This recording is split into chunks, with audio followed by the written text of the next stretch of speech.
Interior. Profesora, muy buenos días, bienvenida. Le agradecemos mucho su confianza y su tiempo en este espacio. Buenos días, Isaías. Muchas gracias por la invitación. No, al contrario, usted, muchísimas gracias por aceptarla. Platíquenos un poco, ¿cómo va este documento? ¿Cuáles son los elementos fundamentales y cuáles las implicaciones de un albazo legislativo en la materia? Bueno, a ver, creo que son distintas cosas. Es básicamente lo que viene en este dictamen es pues un refrito de las versiones anteriores. Es una versión de la ley que aún incluye definiciones sumamente amplias, que pone toda la materia de seguridad interior en términos de transparencia y acceso a la información como reservada en términos de seguridad nacional, es decir, no se puede dar seguimiento a lo que suceda en las actuaciones que haya en el contexto de la ley, que nuevamente pone algunos supuestos en los cuales se puede actuar y utilizar las fuerzas federales contra manifestaciones, o sea, dice que no se puede actuar contra manifestaciones sociales siempre y cuando sean pacíficas y conforme a la Constitución. O sea, supuestamente corrige muchos de los errores que tenían las versiones anteriores, pero sigue teniendo pues todas las cosas que de fondo preocupan. En el fondo lo que más preocupa es que básicamente se está facultando a las Fuerzas Armadas, al Ejército y a la Marina para que realicen tareas de seguridad pública en contravención de la Constitución, pero además sin ningún tipo de mecanismo de control, de supervisión, de contrapeso por parte de los otros poderes hacia el Ejecutivo. Entonces, básicamente se trata de una ley que le da al Ejecutivo la posibilidad de utilizar las Fuerzas Armadas cuando quiera, como quiera y sin rendir cuentas a nadie. Y esto además está sucediendo, y mencionabas ahora el destape del candidato del PRI, pues una de las cosas que preocupa mucho es que esté esto dándose justo al inicio del proceso electoral, en el cual hay más de 3,000 puestos de elección popular que se van a contender el próximo año. Y pues, ¿por qué la prisa ahora? ¿Por qué estamos haciendo esto justo en el proceso electoral? Así es. Profesora, uno de los aspectos que también preocupan tienen que ver con el artículo 11 de este proyecto de dictamen que será sometido a consideración de la Comisión de Gobernación el próximo jueves, en donde se dice que el presidente de la República tendría facultades para intervenir de manera directa en los estados, aún sin la solicitud de los gobernadores y de los presidentes municipales. Sí, a ver, es lo que digo, se está facultando al presidente para que haga lo que quiera, como quiera, cuando quiera y sin ningún tipo de mecanismo de rendición de cuentas, de transparencia o de control por parte de los otros poderes. O sea, básicamente se le está entregando al presidente un cheque en blanco, y además se está haciendo todo esto a pesar de pues todas las advertencias que hemos hecho quienes estamos trabajando en el tema de seguridad desde la academia, desde las ONGs que trabajan sobre violaciones de derechos humanos. La Organización de Naciones Unidas ha también advertido sobre los riesgos, la Comisión Interamericana ha advertido los riesgos, el propio Ombudsman ha advertido los riesgos, y el PRI, junto con el Verde y los rebeldes del PAN, pues se han aliado para tratar de sacar esto, apresurar la aprobación de una ley que a todas luces es peligrosa, es riesgosa, pero que además en el fondo lo que va a hacer es garantizar la continuidad de una estrategia de seguridad que ha militarizado al país y ha dado muy pobres resultados en términos de reducción de la violencia. Así es. En este sentido, ¿hay todavía posibilidad, cree usted, pues incidir en las decisiones que se esperan para los próximos días allá en la Cámara de Diputados? ¿O cree usted que ya está echada la moneda y que ya se determinó que esto va a ser así y que el PRI, como usted lo comenta, junto con su aliado el Partido Verde y los rebeldes del PAN podrían aprobar la iniciativa?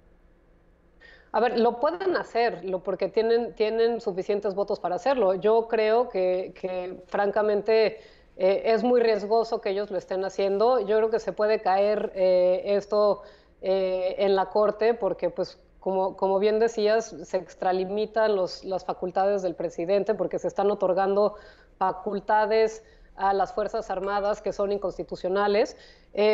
Pero bueno, nosotros estamos, de hecho, en unos minutos inicia la conferencia de prensa en el que están más de 80 organizaciones de la sociedad civil justo para pedir al PRI que reconsidere el que traten de imponer una norma de este tipo que no está en nada limitando las facultades de las Fuerzas Armadas y lo que está de nuevo haciendo es simplemente dando un cheque en blanco para que se puedan utilizar sin ningún tipo de control y con los resultados que además ya conocemos. Vamos a cumplir 11 años de una estrategia de seguridad militarizada, no ha dado buenos resultados. Hoy el país tiene niveles de violencia peores que en ningún año anterior.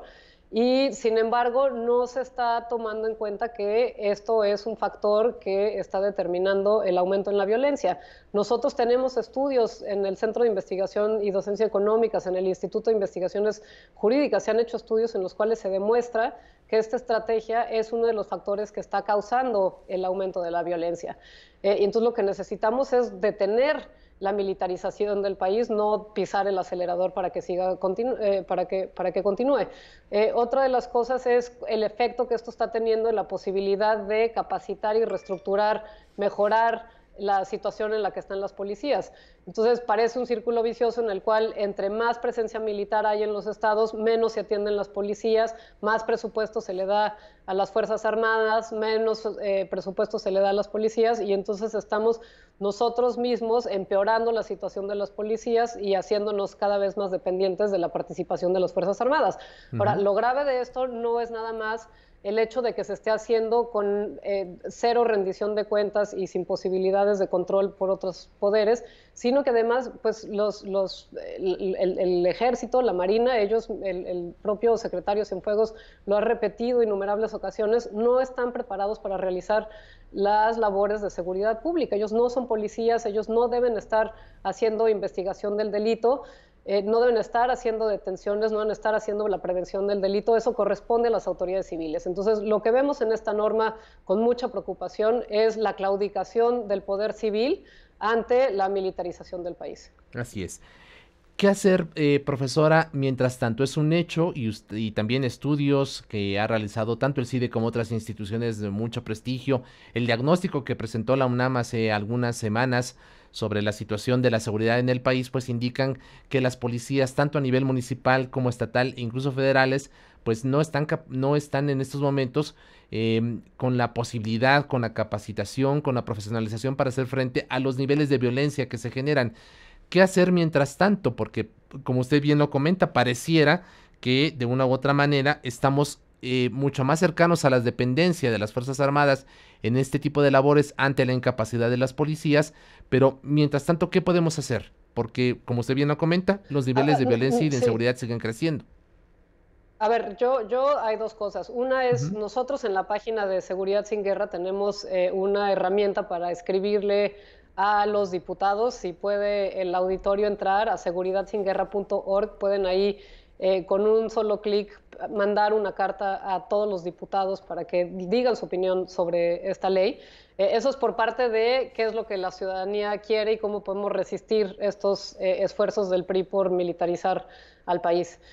Y por otra parte, nosotros hemos presentado una propuesta en la cual lo que vemos es que son dos cosas las que se necesitan. Una es ¿cuál es la forma en la que se tiene que regular las Fuerzas Armadas en un momento ordinario de la historia en el cual no se vivan estos momentos de emergencia nacional como estamos viviendo hoy?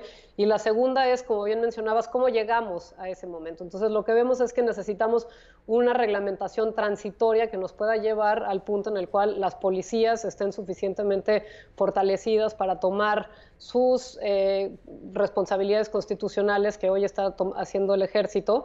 Entonces lo que nosotros proponemos es una regulación transitoria para llegar al punto en el cual la regulación final sea una regulación en el cual pues las funciones que cumplen las Fuerzas Armadas sean solamente aquellas que les compete de acuerdo con nuestra Constitución. Entonces, por supuesto que hay un estado de emergencia hoy. Si se necesita que las Fuerzas Armadas participen, está el artículo 29 constitucional en el cual se establece que se pueden suspender la Constitución. Hoy lo que vemos es que de facto la Constitución está suspendida, pero no se declara un estado de emergencia.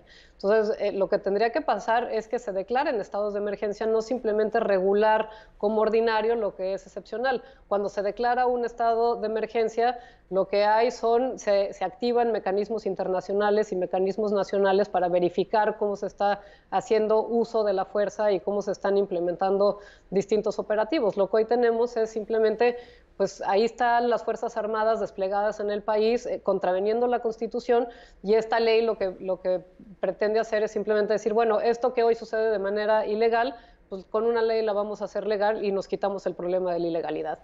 Pues eso no puede ser así. No queremos permanecer otros 10, 15, 20 años en el contexto en el que estamos. Necesitamos transitar en un periodo de 3, 5 años, lo que sea necesario. No tenemos ni siquiera un diagnóstico para saber cuáles son las policías que necesitan apoyo, cuáles no necesitan apoyo. Simplemente tenemos la decisión del presidente, a veces de algún gobernador, que mandan a las Fuerzas Armadas conforme ellos deciden, sin tener datos o un diagnóstico claro de qué está sucediendo a nivel de los municipios o de los estados. ¿Qué elementos contiene esta regulación transitoria que ustedes están proponiendo como una posibilidad? Bueno, lo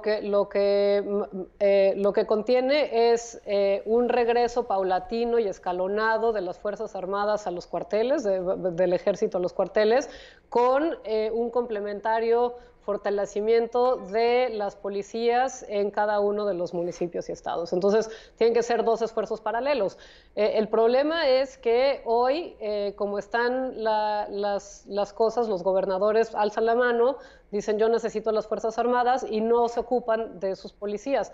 ¿Por qué? Pues el fortalecer a las policías, el reformar a las policías es una labor muy larga, muy complicada, muy costosa, pero sobre todo que es de largo plazo y por lo tanto no les reditúa rápidamente políticamente. Entonces, nadie quiere hacer la labor de fortalecer a las policías porque no tiene una capitalización política inmediata.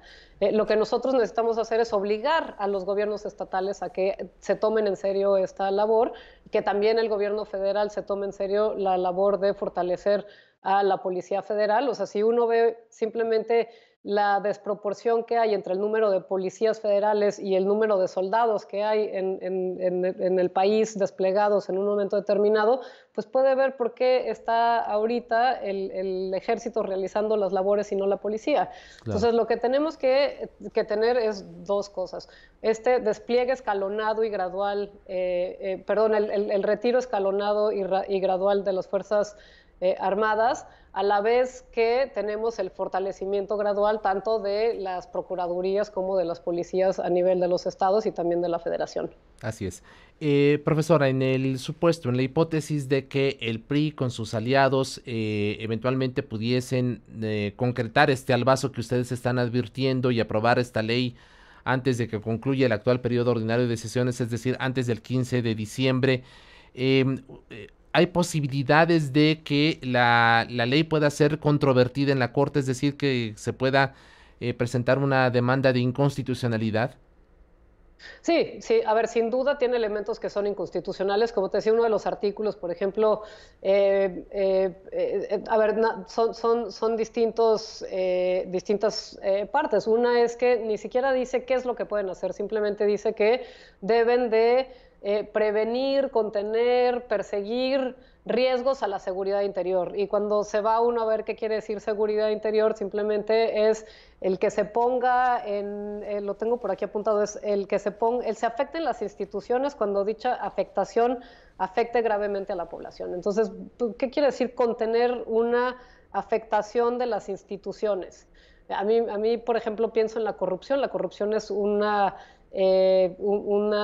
problema social que afecta gravemente a las instituciones y que daña gravemente a la población. ¿Debe el ejército estar encargado de las labores anticorrupción en el país? Yo no creo. Pues, ¿Por qué? Pues porque no están capacitadas y porque no es una función de los militares. claro.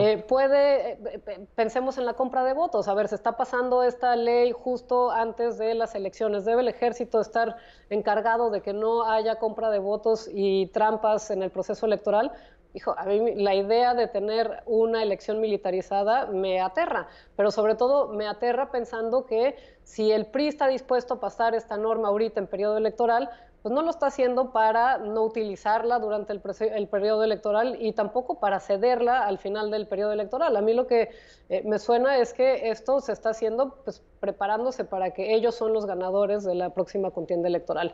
Entonces, pues sí, nosotros sí vemos la posibilidad de que esto se pueda ir a la Corte porque se está extralimitando y contiene elementos que claramente son inconstitucionales, pero pues quisiéramos que no llegara a eso. Nos parece sí bastante alarmante y eso es lo que queremos llamar la atención, que esto tiene un tinte electoral, tiene muchos riesgos y pues está muy mal que el PRI esté tratando de imponer esta norma que es tan riesgosa, no nada más para los ciudadanos, sino para el proceso electoral en general. Así es, profesora, ¿nos puede recordar a la ciudadanía, a nuestro público, la página en donde las personas pueden emitir su opinión y pueden firmar este llamado, esta advertencia, tanto a senadores como diputados para evitar este albazo legislativo y evitar la militarización del país? Claro, es seguridadsinguerra.org. Ahí está, de hecho ahí se ve Seguridad Sin Guerra y al final .org, ahí pueden entrar, están el comunicado que nosotros hemos firmado, las cartas que hemos escrito y hay una herramienta de presión en el cual si usted pone presionar puede enviarle inmediatamente donde dice exige, ahí puede mandar una carta a los 500 diputados expresando su opinión acerca de la aprobación de esta ley. Profesora, nos está informando aquí nuestro equipo de producción y de redacción que al parecer la página está caída. ¿Usted sabía esto en estos momentos? No, no, ahorita lo revisamos, pero yo la revisé anoche y estaba funcionando. Bueno, pues La voy a revisar. ojalá que no haya sido objeto de algún tipo de hackeo precisamente por Ojalá, los momentos en ojalá que que no. estamos viviendo, ¿no? Pero bueno, ahí está por Sí, lo no. pronto el anuncio. Muchas gracias, profesora, por Muchas gracias a anticiparnos ti, Isaías. esto que se está anunciando ya en estos momentos en una conferencia de prensa. Y por supuesto vamos a estar siguiendo muy de cerca estas horas que son cruciales también en este otro ámbito, ¿no? En esta situación de cambios. En donde pues al parecer también el PRI está aprovechando la coyuntura para dar este tipo de albazos. Sí, así lo vemos. Y muchas gracias, Isaías, por el tiempo, al auditorio y a Aristegui Noticias por el espacio. Al contrario, muchísimas gracias, estaremos pendientes. Gracias a la profesora Catalina Pérez Correa, ella es profesora